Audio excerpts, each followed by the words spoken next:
Hey guys, this is speed tiger and welcome back to my channel. और आज की इस वीडियो में मैं आप लोग के लिए एक धमाकेदार सीरीज स्टार्ट करने जा रहा हूं, जिसका अब तक आप लोग को सबको पता चल ही गया होगा कि वो सीरीज कोई और नहीं बल्कि किंग इन ब्लैक होने वाली है। और ये सीरीज मार्वल कॉमिक का बेसिकली इस साल का एक बहुत बड़ा इवेंट है जो कि स्टार्ट होने जा रहा है दिसंबर से। और जैसा कि आपको पता है कि मार्वल कॉमिक्स के अंदर साल में 2 बड़े बड़े इवेंट्स होते ही हैं, जिसके अंदर सारे के सारे हीरोज का क्रॉसओवर होता है। लेकिन पिछले कुछ सालों से मार्वल के जो इवेंट्स हैं वो इतने ज़्यादा मज़ेदार नज़र नहीं आ रहे थे जितना पहले कभी वो हुआ करते थे, कभी जिन लेवल पे वो हुआ करते थे। लेकिन ये इवेंट एक ऐसा इवेंट है जिसका पहला इशू पढ़ने के बाद ही मेरा दिमाग बिल्कुल खो के रह गया। मैंने चीखें मारना शुरू कर दी थी इस इशू को पढ़ते हुए। मैं इतना ज़्यादा एक्साइटेड इस इशू को पढ़कर हो गया था, और इसीलिए मैंने फैसला करा कि हम अपनी टाइमलाइन को तो फॉलो करेंगे ही, लेकिन इस ऑनगोइंग सीरीज़ को मुझे अपने चैनल पे शेयर करना ही होगा और आप लोग को बताना होगा कि ये सीरीज़ कितनी ज़्यादा ज़बरदस्त है और एक्साइटमेंट से भरी हुई है। सबसे बड़ी बात, इसको जॉनी केट्स ने लिखा है जो कि बहुत ही ज़्यादा ज़बरदस्त राइटर है। और इस सीरीज़ के अंदर हमने पहले इशू के अंदर इतने ज़्यादा ईस्टर एग्स पुराने कॉमिक्स के देखे हैं कि मैं आपको बता नहीं सकता हूँ। लेकिन हाँ, आप चैनल पर आए हैं तो मैं आपको ज़रूर बताऊँगा जैसे जैसे स्टोरी आगे चलती रहेगी। तो जो लोग सीधा स्टोरी की तरफ आगे बढ़ना चाहते हैं वो यहाँ से इस वीडियो को स्किप करके इस टाइम पे जा सकते हैं जो नीचे शो हो रहा है आपके पास, क्योंकि मैं पहले उन लोगों से थोड़ी सी बात करने वाला हूँ जो कि मेरे चैनल पे फर्स्ट टाइम आ रहे हैं और इस सीरीज़ का उनको कुछ भी नहीं पता है कि इसमें चल क्या रहा है। अगर हम इस स्टोरी की बात करें यानी किंग इन ब्लैक की, तो ये स्टोरी जो है बहुत टाइम से बिल्डअप होते हुए आ रही है, जिसकी शुरुआत हमने वेनम के नए इशू नंबर 1 से देखी थी जो कि तकरीबन 2018 के अंदर रिलीज किया गया था। और तब से हमें ये बात पता चली थी कि इस यूनिवर्स के अंदर एक बहुत ही खतरनाक बीइंग मौजूद है जो कि दरअसल इस यूनिवर्स से बनने से पहले की है, और उसका नाम नल है। और वो इतना ज़्यादा खतरनाक है कि उसने ही अपने शेडो से एक सॉर्ड बनाई थी जिसको आगे जाके नेक्रो सॉर्ड के नाम से मशहूर किया गया है। और नेक्रो सॉर्ड एक ऐसी सॉर्ड है जो कि बहुत ही ज़्यादा खतरनाक वेपन है और उसको हम थॉर के कॉमिक्स में पहले बहुत बार देख चुके हैं। लेकिन हमें मज़ेदार बात ये पता चली थी वेनम के इशूज़ से कि ये सॉर्ड दरअसल खुद जो है नल नहीं बनाई थी, और यही सॉर्ड दरअसल बेसिस थी सिम्बियोट्स की, और इसी के जरिए सिम्बियोट्स बने थे। और जितने सिम्बियोट इस यूनिवर्स के अंदर मौजूद हैं उन सबका गॉड है नल, द गॉड ऑफ सिम्बियोट्स। और इसी वजह से ये इतना ज़्यादा खतरनाक हो जाता है। इसके पास इतनी ज़्यादा शक्ति है कि ये यूनिवर्स से पहले से मौजूद था। इसने सारे के सारे सेलेस्टियल से मुकाबला किया हुआ है और इसका हाइप ऑलरेडी बहुत ज़्यादा क्रिएट हो गया था मार्वल कॉमिक्स के अंदर। और उसके बाद कुछ बहुत बड़े बड़े इवेंट्स हुए थे जैसे एब्सोल्यूट कार्नेज वगैरह, जिनको मैं रिकमेंड करूँगा कि आप कॉमिक वर्स के चैनल पर जाके देख सकते हैं। उन्होंने बहुत अच्छे तरीके से एक्सप्लेन किया है। उसके अंदर बेसिकली होता है कि नल वापसी जाग जाता है और अब वो अर्थ की तरफ आ रहा था। और पिछले कुछ लास्ट इशूज़ में हमने वैनम की ये देखा था कि वैनम को इस बारे में पता चल जाता है यानी एडी ब्रॉक को कि नल अब अर्थ की तरफ आ रहा है और उसके पास सारी की सारी शक्तियाँ आ चुकी हैं। और इसलिए उसने एवेंजर्स को पहले से इस बारे में बता दिया था कि नल नाम का खतरा अर्थ के ऊपर आने वाला है और हमें किसी भी वक्त उसके लिए प्रिपेयर रहना होगा। तो बेसिकली अब कहानी के अंदर शुरुआत यहीं से होगी कि नल अर्थ के ऊपर आ रहा है और हम देखेंगे कि अर्थ के हीरोज उससे किस तरह से मुकाबला करते हैं। सो गाइस, आई होप कि आपको इन 2 मिनट के अंदर ये रिव्यूज़ के अंदर सब कुछ समझ में आ गया होगा कि नल कौन है, कितना ज़्यादा पावरफुल है, उसका कितना ज़्यादा हाइप है और इस स्टोरी के पीछे दरअसल कितनी ज़्यादा जो है बैकग्राउंड चल रहा था इस स्टोरी को बिल्डअप बनाने के लिए। और यही बात जॉनी केट्स की मुझे बहुत ज़्यादा औसम लगती है कि उन्होंने इस स्टोरी के लिए बहुत ज़्यादा ज़बरदस्त और बड़ा बिल्डअप दिया है, और इसीलिए ये स्टोरी इतनी ज़्यादा औसम और स्ट्रॉन्ग है। सो गाइस, इस ऑसम कॉमिक बुक सीरीज़ को स्टार्ट करने से पहले मेरी सिर्फ आपसे एक ही रिक्वेस्ट है कि अगर आपने मेरे चैनल को अभी तक सब्सक्राइब नहीं किया है तो फ़ौरन से सब्सक्राइब कीजिए ताकि आप इस सीरीज़ के सारे एपिसोड्स मेरे चैनल पे एंजॉय कर सकें। सो गाइस, चलिए बिना किसी और बात के फ़ौरन इस सीरीज़ को स्टार्ट करते हैं।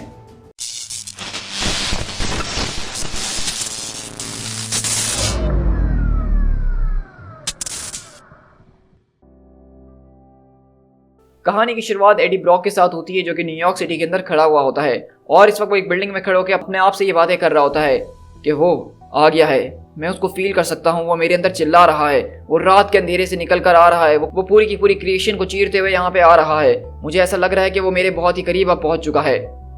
मेरे ख्याल से अब वक्त आ गया है, अब हम उससे और नहीं भाग सकते हैं, अब हम और नहीं छुपेंगे।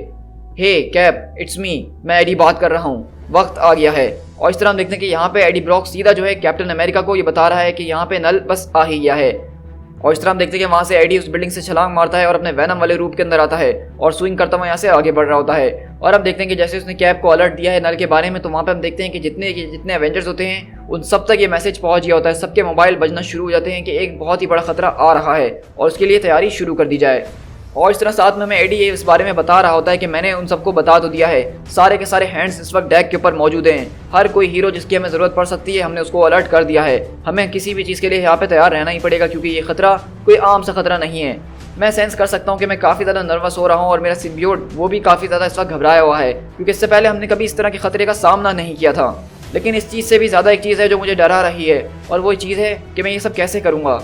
मतलब मैं अपने बेटे को किस तरह से जगाऊंगा इस सारे के सारे नाइटमेयर के अंदर, क्योंकि वही इस सब की एक चाबी है, वही है जिसकी वजह से नल यहाँ पे आ रहा है। आपको मैं थोड़ा सा बताना चाहूँगा कि दरअसल यहाँ पे वैनम का बेटा जो है डेलन, इसके पास एक अजीब और गरीब किस्म की पावर है, और इसकी पावर बेसिकली ये है कि ये किसी भी सिम्बियोट को जो है कंट्रोल कर सकता है उसकी मर्जी के खिलाफ, और यही चीज़ उसको बहुत ज़्यादा यूनिक बनाती है सारे के सारे वैनम फैमिली के अंदर। और इसीलिए हम देख रहे हैं कि एडी यहाँ से अपने बच्चे को छुपाने की पूरी कोशिश करेगा ताकि वो नल के हाथ ना लगे, क्योंकि इसके पास जो कोडेक्स मौजूद है, जो इसके पास पावर्स हैं, वो नल को चाहिए अपना मिशन पूरा करने के लिए। और इस तरह हम देखते हैं कि बेसिकली एडी अपने बेटे के डेलन के पास आता है और उसको उठाता है और कहता है कि मुझे माफ़ कर देना बड़ी, लेकिन वक्त आ गया है। तो कहता है कि डैडी आप मेरे ख्याल से ठीक कह रहे हैं, मैं भी इस चीज़ को फील कर सकता हूँ, वो यहाँ पे आ गया है ना। तो कहता है हाँ तुमने बिल्कुल ठीक कहा, लेकिन तुम्हें मेरी बात सुननी होगी, हमें यहाँ से आगे बढ़ना होगा। और इस तरह यहाँ से हम शिफ्ट होते हैं एवेंजर्स माउंटेन के अंदर, जहाँ पे इस वक्त हम कैप्टन अमेरिका के पास शिफ्ट होते हैं और बाकी का एवेंजर्स का जो रोस्टर है। रिसेंटली इस वक्त कॉमिक्स के अंदर एक एवेंजर्स का नया ही रोस्टर चल रहा है। अगर आप फेमिलर हैं अभी रिसेंट कॉमिक्स से तो आपको पता होगा कि ये कौन है। और इसके अंदर she Hulk, captain America, iron man और कैप्टन मार्वल शामिल हैं। और यहीं से कैप्टन अमेरिका बोलते हैं हमारी जितनी भी ग्राउंड टीम्स हैं उन सबको आगे बढ़ा दिया जाए, ये अब जो है कोई ड्रिल नहीं है, बल्कि सारे के सारे हैंड्स को उस वक्त डेक पे होना मौजूद है।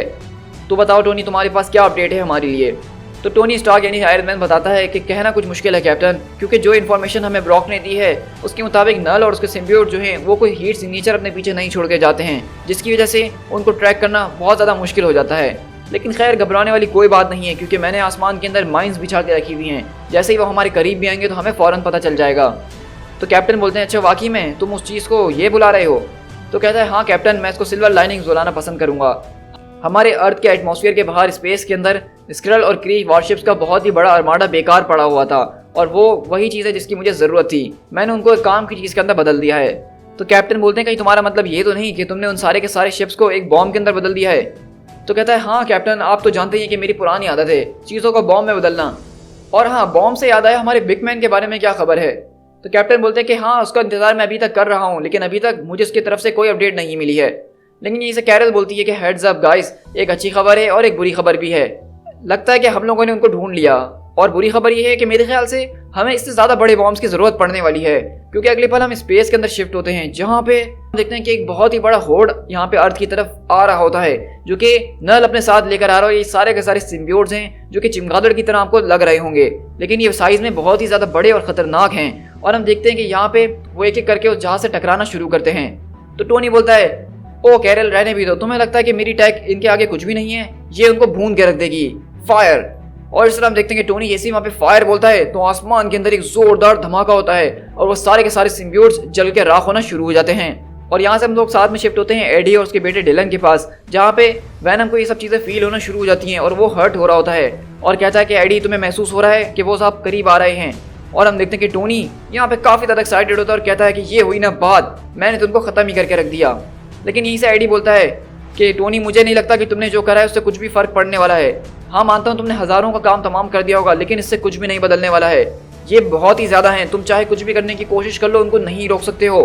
और हम देखते हैं कि टोनी बोलता है कि मेरे बॉम्ब्स इनके ऊपर असर क्यों नहीं कर रहे हैं अब, क्योंकि हम देखते हैं कि वहाँ पे आर्माडा जो होता है वो सारा का सारा फट के ख़त्म हो गया होता है। अब वो दोबारा तो एक्सप्लोड नहीं होने वाला है, लेकिन ये सिम्बियोट्स ये एक इतनी क्वांटिटी के अंदर है जितना इन्होंने सोचा नहीं था, इसीलिए अब ये यहाँ पे थोड़ा घबरा गए हैं।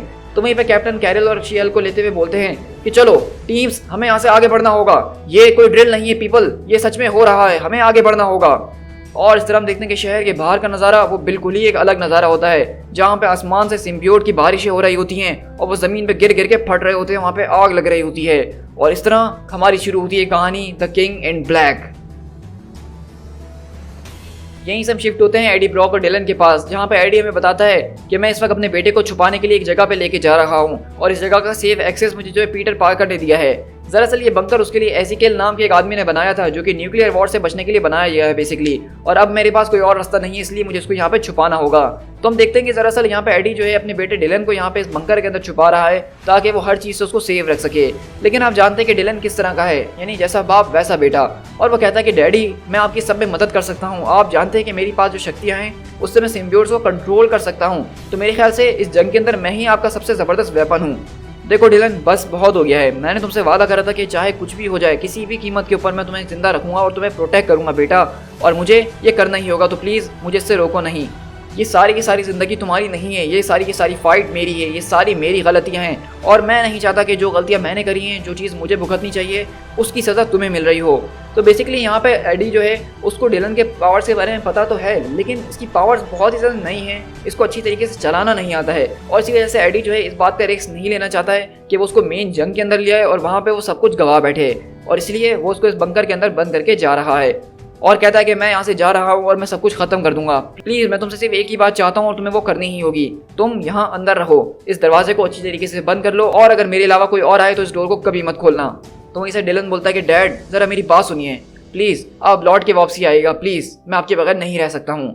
और इस तरह एडी बोलता है कि आई लव यू माई सन, मैं यहाँ से जा रहा हूँ। और हम देखते हैं कि एडी उसको उस बंकर में बंद करता है और वहाँ से आगे बढ़ता है। और यहीं से कैप्टन बोलते हैं कि ब्रॉक क्या खबर है? तो कहता है हाँ कैप्टन मैं यहीं पे मौजूद हूँ। तो कैप्टन बोलते हैं लगता है कि प्लान बी का वक्त आ गया है। तो एडी बोलता है कि हाँ बिल्कुल आप ठीक कह रहे हैं, अब हमें प्लान बी को इस्तेमाल करना होगा। और इस तरह में एडी ब्रॉक बताता है कि प्लान बी का मतलब है कि चीज़ें बिल्कुल जो हैं हाथ से निकल चुकी हैं, हमारे हाथ में अब कुछ भी नहीं है। इसका मतलब है कि नल और उसकी आर्मीज जो हैं हमारे बनाए हुए पेरीमीटर के अंदर दाखिल हो गई हैं और वो अब अर्थ की तरफ बढ़ रही हैं। पहली वेव हमारी जो है वो ग्राउंड के ऊपर आनी थी। कैप्टन अमेरिका ने जो है एक ज़बरदस्त किस्म की टीम को असेंबल किया है जो कि बेसिकली स्ट्रीट लेवल के हीरोज थे, लेकिन हमारा यहाँ पे फोकस ये था इस टीम को बनाने का कि यहाँ पे जितने भी लोग हों उनके पास इलेक्ट्रिसिटी बेस्ड पावर्स हो, क्योंकि ये बात हम बहुत अच्छी तरीके से जानते हैं कि नल और उसके सिम्बियोट की सबसे बड़ी वीकनेस इलेक्ट्रिसिटी है, कॉस्मिक पावर और मेरे ख्याल से मैजिक भी है, उसके बारे में हम देख ही लेंगे। लेकिन खैर हमने जितने लोगों को यहाँ पे बुलाने के बारे में सोचा था यहाँ पे वो मुकम्मल लोग आए नहीं हैं। और इस तरह हम देखते हैं कि बेसिकली कैप्टन अमेरिका यहाँ पे लड़ना शुरू करते हैं क्योंकि यहाँ पे चारों तरफ सिम्बियोट्स का एक सैलाब बन चुका होता है। और हम देख रहे हैं कि यहाँ पे काफ़ी ज़्यादा कैरेक्टर्स हमें नजर आ रहे हैं। यहाँ हम देख सकते हैं कि हमें यहाँ पे डॉक्टर स्ट्रेंज भी नजर आ रहे हैं जो कि अपने मैजिक के सहारे इनसे लड़ने की कोशिश कर रहे हैं। लेकिन हम देख रहे हैं कि कैप्टन यहाँ से काफ़ी ज़्यादा घबराए हुए हैं और परेशान भी, और वो बोलते हैं कि टोनी आखिरकार थॉर कहाँ है, थॉर की कोई खबर है? क्योंकि यहाँ पे चीज़ें बिल्कुल भी अच्छी नहीं लग रही हैं, यहाँ पे चीज़ें हाथ से निकलते ही जा रही हैं। ये ड्रैगन ज़मीन के ऊपर गिरते जा रहे हैं और एक्सप्लोड हो रहे हैं। हम ज़्यादा से ज़्यादा लोगों को बचाने की कोशिश कर रहे हैं, लेकिन प्लीज़ मुझे तुमसे कोई अच्छी खबर चाहिए टोनी, थॉर के बारे में क्या खबर है? टोनी कहता है हाँ मैं जानता हूँ इस बारे में, लेकिन थॉर के बारे में अभी हमारे पास कोई खबर नहीं है, मैं नहीं जानता कि थॉर इस वक्त कहाँ है। और अगर हम अपनी बिग गन की बात करें तो बस वो कुछ ही देर के अंदर अर्थ के ऑर्बिट में इंटर होता ही होगा। तो मैं आपको बता चलूँ कि थॉर इस वक्त बेसिकली अपने एक अलग मिशन के अंदर फंसा हुआ है, वो एक ऐसी जगह में फंसा हुआ है जिसकी वजह से वो यहाँ पे आ नहीं रहा है। तो अगर आपने थॉर की जो इस वक्त ऑन गोइंग सीरीज है वो देखी होगी तो आपको पता होगा कि वो कहाँ फंसा हुआ है, लेकिन at the moment Thor available नहीं है और इससे इस टीम को बहुत बड़ा हिट मिल रहा है क्योंकि आपको पता है कि थॉर के पास इलेक्ट्रिक की सबसे ज़्यादा ज़बरदस्त किस्म की पावर है और इलेक्ट्रिसिटी प्रोड्यूस करने की वजह से वो इन सारे सिम्बियोट्स पे हावी हो सकता था, लेकिन अब वो नहीं है। तो कैप्टन अपनी बिग गन के बारे में बात कर रहे हैं और कह रहे हैं कि टोनी अब चाहे कुछ भी हो जाए हमें बैकअप की ज़रूरत है, वो भी अभी इसी वक्त, वरना हम नहीं बच पाएंगे। लेकिन वहीं से हमें एक बबल नज़र आता है और इस एयर बबल का मतलब है कि कोई दिमाग के जरिए बात कर रहा है और वो कहता है आयरन मैन कैप्टन अमेरिका मुझे माफ़ कीजिएगा कि मैं इस तरह से आपके दिमाग के अंदर घुस गया हूँ, लेकिन ये चार्ल्स एक्सेवियर हैं और आई अस्यूम कि आपको इस वक्त बैकअप की बहुत ज़्यादा ज़रूरत है, तो स्टैंड बाय क्योंकि मेरे एक्समैन अब यहाँ पे पहुँच चुके हैं। और हम देखते हैं कि इस तरह यहाँ पे चार्ल्स एक्सेवियर आयरन मैन और कैप्टन अमेरिका से टेलीपैथिकली बात कर रहे हैं और वहाँ पे एक पोर्टल खोलता है जिससे सारे के सारे एक्समैन यहाँ से जो है यहाँ पे आ जाते हैं। और अगर आपको नहीं पता तो इस वक्त एक्समैन एक अलग ही आइलैंड के ऊपर रह रहे हैं इस दुनिया से कहीं दूर, और सारे एक्समैन इस वक्त वहीं पे मौजूद हैं। लेकिन ये खतरा इतना ज़्यादा बड़ा है कि चार्ल्स एक्सेवियर को इस बारे में पता चल गया है और वो उन्होंने एक पोर्टल खोल के अपने एक्समैन को यहाँ पे भेज दिया है जिसके अंदर हमें यहाँ पे cable, storm, Jean Grey, Cyclops, magneto, Nightcrawler, Wolverine सारे के सारे ज़बरदस्त किस्म के एक्समैन नजर आ रहे हैं इस जंग के अंदर। और इस तरह वैनम बताता है कि हमारी सेकंड वेव जो है वो एयर वेव है, मतलब एयर के अंदर नल के बहुत ज़्यादा लोग मौजूद हैं जिनसे हमें पीछा छुड़वाना ही होगा। और इस तरह चार्ल्स एक्सेवियर बोलते हैं इन लोगों से, मैं इस बात को बहुत अच्छे तरीके से समझता हूँ कि थॉर का यहाँ पे मौजूद ना होना हमारे लिए एक बहुत ही बड़ा नुकसान है, लेकिन श्योरली अगर यहाँ पे गॉड ऑफ थंडर मौजूद नहीं है तो मैं अपनी गॉडेस तो आपके सामने पेश कर सकता हूँ। और हम देखते हैं कि वो यहाँ पे किसी और की नहीं बल्कि स्टॉर्म की बात कर रहा होता है और आप अच्छी तरीके से जानते हैं कि स्टॉर्म भी एक ओमेगा लेवल म्यूटेंट है जो कि लाइटनिंग को कंट्रोल कर सकती है।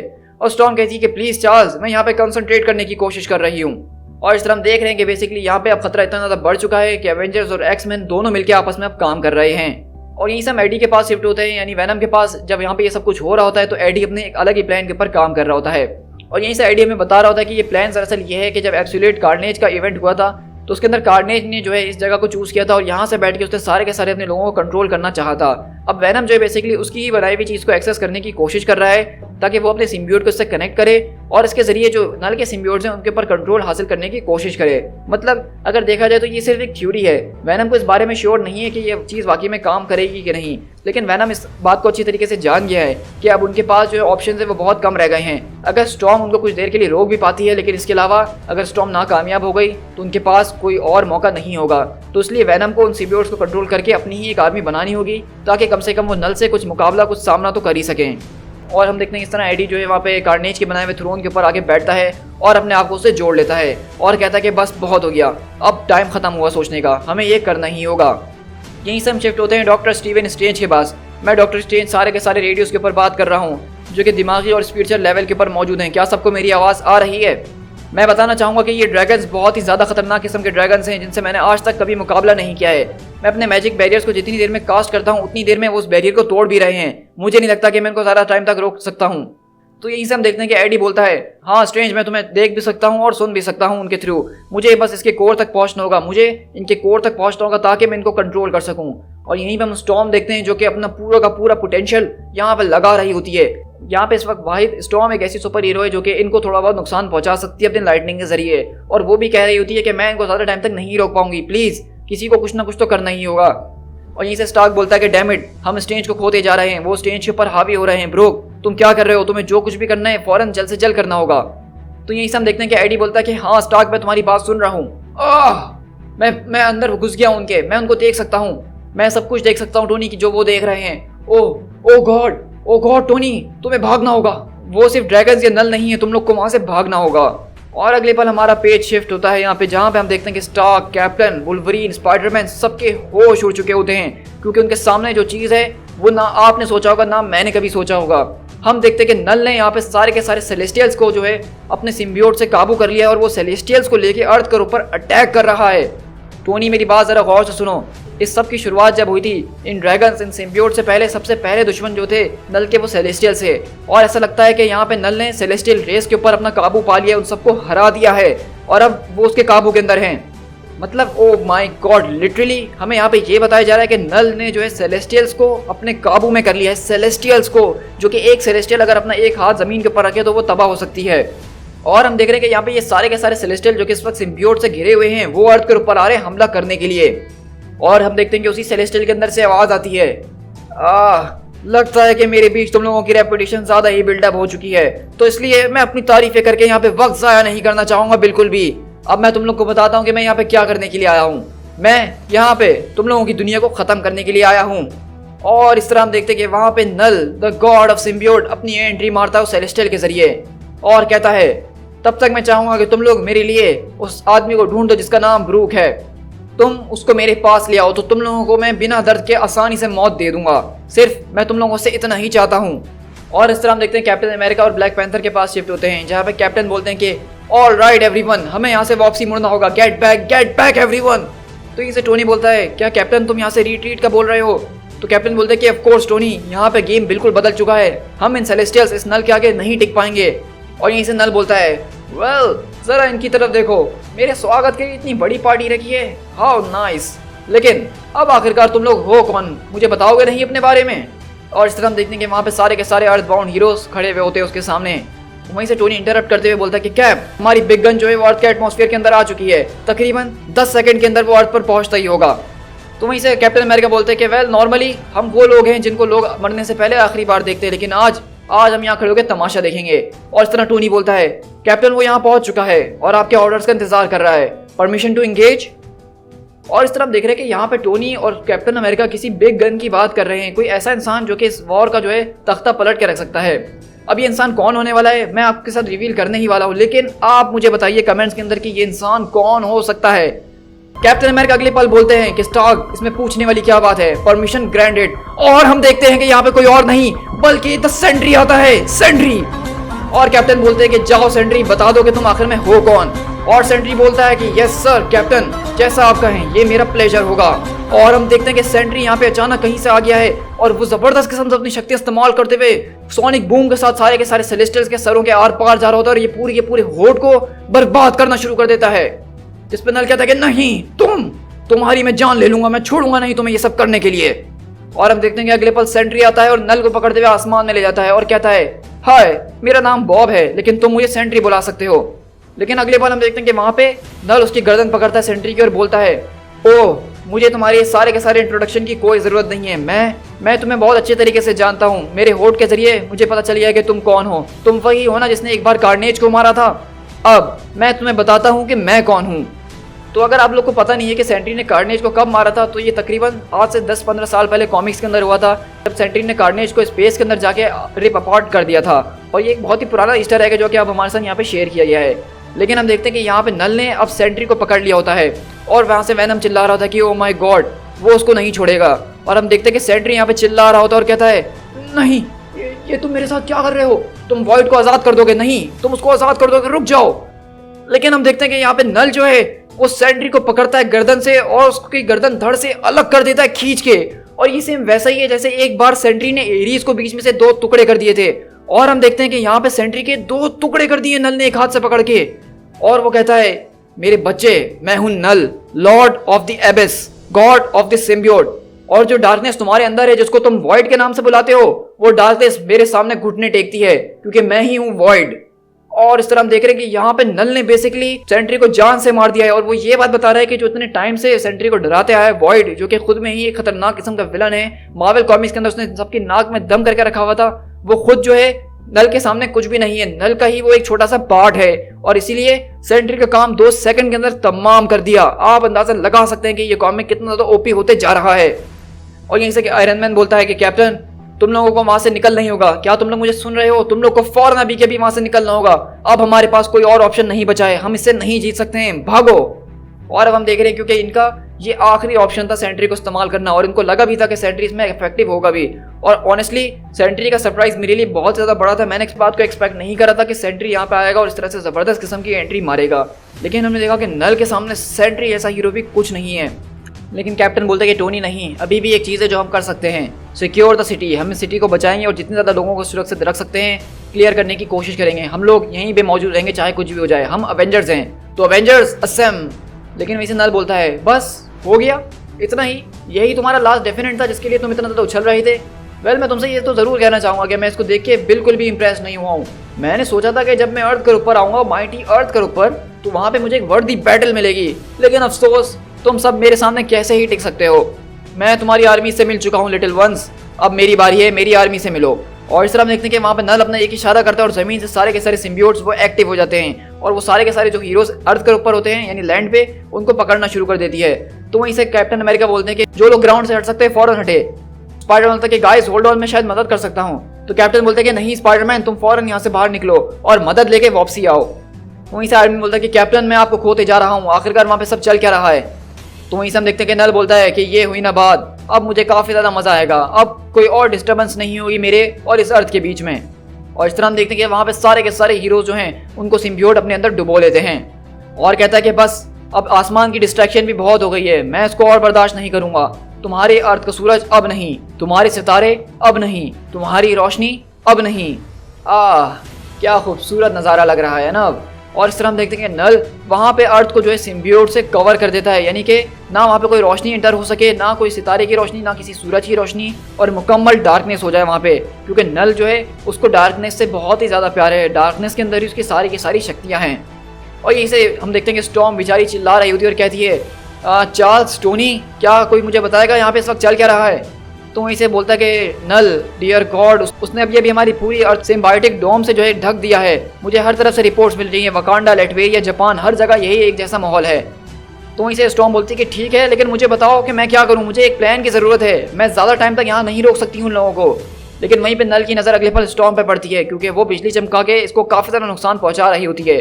और वो कहता है, हेलो लिटिल लाइट, तुमसे तो मैं निमट लेता हूँ। और अगले पल हम देखते हैं कि वो अपने सिम्बियोट से एक बहुत ही बड़ा सा हाथ बनाता है और उस हाथ के अंदर अगले पल स्टॉर्म को कैद कर लेता है। और यहाँ पे हम देखते हैं कि टोनी, चार्ल्स, सबकी जो है पसीने छूट चुके होते हैं और किसी को कुछ समझ में नहीं आ रहा था कि अब वो करें तो क्या करें। लेकिन वहीं पे चार्ल्स बोलता है कि Eddie Brock, I swear to God, तुम्हारे पास कोई अच्छी खबर होनी चाहिए, हम यहाँ पे सब कुछ खो चुके हैं, तुम्हें कुछ ना कुछ करना होगा। तो एडी बोलता है कि हाँ, मैं जानता हूँ कि चीज़ें बहुत बुरी हो चुकी हैं, लेकिन मैं यहाँ पे कुछ ना कुछ करने की कोशिश कर रहा हूँ, मैं यहाँ पे उसको वो दे रहा हूँ जिसके लिए वो यहाँ पे आया है और ये सब कर रहा है। तो स्टार्क बोलता है कि नहीं एडी, अभी हम गिव अप नहीं कर सकते हैं, अभी हमें और उससे लड़ना होगा, अगर हम तुम्हें उसके हवाले कर भी दे तो तुमने सुना नहीं उसने क्या कहा कि वो इस अर्थ को वैसे भी ख़त्म कर देगा। तो कहता है हाँ वो शायद इस अर्थ को ख़त्म कर देगा, लेकिन इसके ज़रिए तुम लोग को थोड़ा वक्त मिल जाएगा कुछ सोचने के लिए, कुछ करने के लिए। और अब वैसे भी मैं छुप छुप के थक चुका हूँ, अब और नहीं छुपूंगा मैं, वेनम आउट। और इस तरह हम देखते हैं कि एडी अब सोच लेता है कि वो जाके सीधा नल से मुकाबला करेगा या उसको अपने हवाले कर देगा या अपने आप को उसके हवाले कर देगा। और कहता है मेरे दोस्त क्या तुम तैयार हो? तो वेनम बोलता है कि बिल्कुल एडी, मैं तैयार हूँ और डायरेक्टली उस तक पहुँच सकता हूँ। तो एडी बोलता है कि मैं जानता हूँ कि इससे हमें बहुत ज़्यादा तकलीफ होगी, लेकिन तो वेनम बोलता है कि हाँ एडी मैं जानता हूँ, लेकिन हमें ये करना ही होगा, अब हमारे पास कोई और रास्ता नहीं है। लेकिन एडी ये सब करने से पहले मैं तुम्हें बताना चाहता हूँ कि नो मैटर व्हाट हैपेंस, चाहे इसके बाद कुछ भी हो जाए, लेकिन मैं इस बात को मेक श्योर करना चाहता हूँ कि तुमने आज तक जो मेरे साथ किया है वो बहुत ही ज़्यादा। वहीं से हम देखते हैं कि एडी उसकी बात काटता है और कहता है कि हाँ हाँ हाँ मैं जानता हूँ कि मैंने तुम्हारे साथ क्या किया है और मैं भी तुम्हारे बारे में कुछ ऐसे ही फीलिंग रखता हूँ। तो तैयार हो पार्टनर लास्ट डांस के लिए? तो वो वेनम बोलता है कि बिल्कुल। तो यहीं से एडी बोलता है कि फिर ठीक है आओ चल के मिलते हैं अपने मेकर से। और इस तरह हम देखते हैं कि वेनम वहाँ पे जो है नल को सिग्नल भेज रहा होता है मिलने के लिए।